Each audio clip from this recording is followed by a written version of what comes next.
एक शाम प्राची टीवी पर सीरियल देख रही होती है। तभी उसकी सास वहां आती है।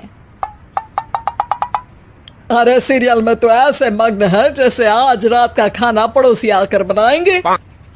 मुझे पता ही नहीं था आपने अपने बेटे की शादी पड़ोस में भी की हुई है। हैं? मतलब? मतलब इस घर में सारा काम बहू ही करती है, आप तो सिर्फ खर्राटे मारती हैं। अच्छा जी, फिलहाल तो तुम आराम फरमा रही हो, चलो जाओ, ये मेरे टीवी देखने का समय है। आहा, इसीलिए मुझे भगाया जा रहा है। सॉरी, अब तो बिल्कुल नहीं जाऊंगी। प्राची की इस बात पर दोनों सास बहू के बीच टीवी रिमोट के पीछे बच्चों जैसे छीना झपटी शुरू हो जाती है, जिसके बीच श्लोक भी काम से घर वापस आ जाता है। आज मेरी चूहे बिल्ली की जोड़ी किस बात पर झगड़ रही है? अरे तेरे बीवी मुझे टीवी ही नहीं देखने दे रही। अरे तुम्हारी मम्मी मुझे खाना बनाने के लिए फोर्स कर रही है। अरे वाह, ऐसे बेतुके रीजन पर तो बच्चे भी झगड़ा नहीं करते। अरे मुझे कुछ मत बोल, सब इसने ही शुरू किया है। हाँ हाँ, जैसे आप तो बहुत दूध की धूली है ना। अरे बस, दोनों चुप। प्राची जाओ, खाने की तैयारी करो। और माँ तुम छोड़ो, तुम्हें क्या बोलूं, शांति से अपना सीरियल देखो, मुझे दोबारा लड़ने की आवाज सुनाई नहीं देनी चाहिए। ऐसा बोलकर श्लोक वहां से चला जाता है, जिसके पीछे पीछे प्राची भी कुछ न कुछ बड़बड़ाते हुए रसोई में चली जाती है।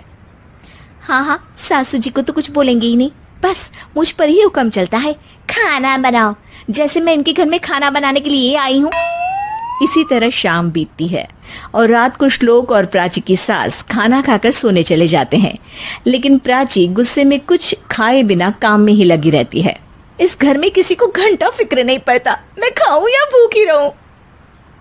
प्राची कुछ देर के लिए रसोई से बाहर जाती है और जैसे ही वापस आती है तो वहां दूध का भरा ग्लास देखकर हैरान रह जाती है। फिक्र पूरी है, बस दिखाना नहीं है। प्राची दूध पीकर सोने चली जाती है और अगली सुबह एक बार फिर सास बहू का कार्टून नेटवर्क स्टार्ट हो जाता है। ये तुमने ही किया है। अरे अजीब जबरदस्ती है, मैं बोल रही हूँ मैंने कुछ नहीं किया। दोनों ने मिलकर पूरे घर को पागल खाना बनाया हुआ है। यहाँ कोई नॉर्मल इंसान तो रह ही नहीं सकता, इसीलिए अब पड़ोसी क्या रिश्तेदार भी घर आने से कतराते हैं। और सुन बेटे, तू भी चंगा, तेरी माँ भी चंगी, तेरी बीवी भी चंगी, रिश्तेदार।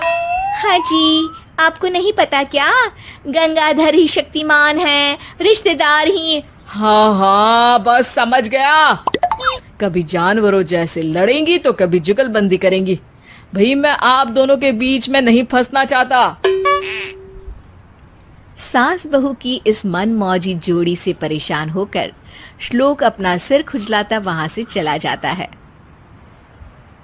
चलो अब मैं भी कीर्तन में जा रही हूँ। इस पर जैसे ही सास कमरे में अपना पर्स लेने जाती है तो वहां नाश्ते की प्लेट रखी देख मुस्कुराने लगती है और नाश्ता करके घर से बाहर निकलते हुए कुछ पैसे टेबल पर रख जाती है, जिसके कुछ देर बाद सिलेंडर वाला घर आता है। ओ मोरी मैया, मैं सिलेंडर के बारे में तो बिल्कुल भूल ही गई थी।